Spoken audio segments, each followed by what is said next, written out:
December 11ஆம் தேதிக்கான ஜீவ ஊற்று வேத தியானம் சங்கீதம் 3 வசனம் 6. எனக்கு விரோதமாக சுற்றிலும் படையெடுத்து வருகிற 10,000 பேருக்கும் நான் பயப்படேன் என்பதே. சத்துருக்கள் நம்மை சூழ்ந்து நமக்கு எதிராக எழும்பி வருகிற போது பயப்படாமல் இருக்க இயலுமா? ஆம், நிச்சயமாக முடியும். அது எப்படி என்பதை தியானிப்போம். நமக்கு எதிரான சத்துருக்களின் போராட்டத்தில், பிரச்சனைகளில் நமக்கு பயமே வராதா என்று கேட்டால், ஆம், சில நேரங்களில் பயப்படுவது உண்மைதான். அப்படி பயப்படுகிற போது நாம் என்ன செய்ய வேண்டும் என்பதையும் வேதமே நமக்கு கற்றுத் தருகிறது. சங்கீதம் 56:3 நான் பயப்படுகிற நாளில் உம்மை நம்புவேன் என்று கூறுகிறது. நம்மை பயம் சூழ்ந்து கொள்ளும் போது எப்படி நம்மால் கர்த்தர் மேல் நம்பிக்கை வைக்க முடியும்?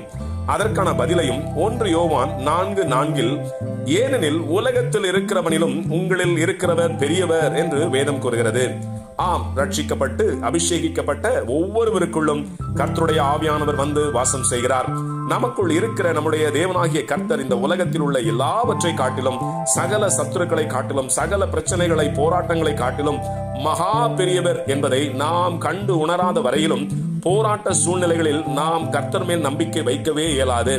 கர்த்தரை நம்பாத வரையிலும் சூழ்நிலைகள் நம்மை பயமுறுத்தி கலங்க பண்ணும்.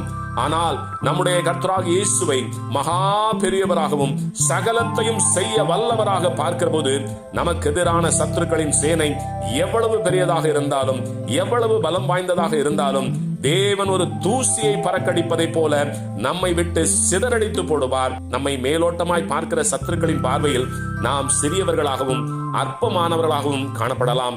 சத்துருக்கள் நமக்கு எதிராக வருகையில் நம்மை விட்டுக் கொடுக்காத நம்முடைய தேவன் நம்முடைய பலத்த வல்லமையான தோற்றத்தை அவைகளிடத்தில் வெளிப்படுத்துகிற போது சத்துருக்கள் தீயிலடைந்து சிதறண்டு போகும். கர்த்தராகிய இயேசு கிறிஸ்துவின் கிருபையை பற்றி இருக்கிற ஒருவரையும் கர்த்தர் ஒருபோதும் சத்துருக்களின் கரங்களில் விட்டுக் கொடுக்கவே மாட்டார். நம்மை ஜெயமெடுக்க பண்ணுவார். ஆமேன். அல்லேலூயா.